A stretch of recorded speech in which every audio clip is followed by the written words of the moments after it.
بسم اللہ الرحمن الرحیم۔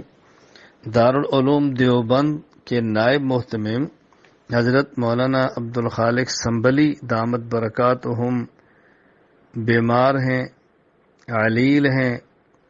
حضرت پاؤں کے پھسلنے کی وجہ سے گر گئے، کولہے کی ہڈی میں فریکچر آیا، ہسپتال میں داخل ہیں۔ تمام احباب سے گزارش ہے کہ دعا فرمائیں، اللہ تعالی حضرت کو صحت کاملہ عاجلہ مستمرہ عطا فرمائے۔ آپ تمام احباب کے علم میں ہے، پوری دنیا میں عموماً بر صغیر میں خصوصاً دارالعلوم دیوبند کی دین کے ہر شعبے میں نمایاں خدمات ہیں۔ اللہ تعالیٰ اپنے کرم سے فضل سے قبول فرمائے۔ دارالعلوم دیوبند کے لیے ہمیشہ ہمیں دعا گو رہنا چاہیے۔ اللہ رب العزت سید الطائفہ حاجی امداد اللہ مہاجر مکی،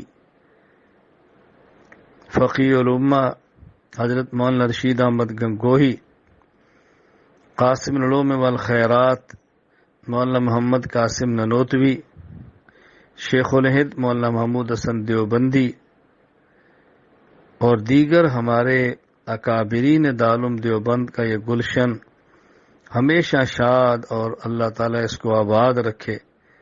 اللہ تعالیٰ اس کو تمام شرور سے، فتن سے، مصائب سے، آلام سے محفوظ رکھے۔ اللہ تعالیٰ مزید اس کے فیض کو عام فرمائے۔ اللہ تعالیٰ ہم سب کو خیر کا ذریعہ بنائے۔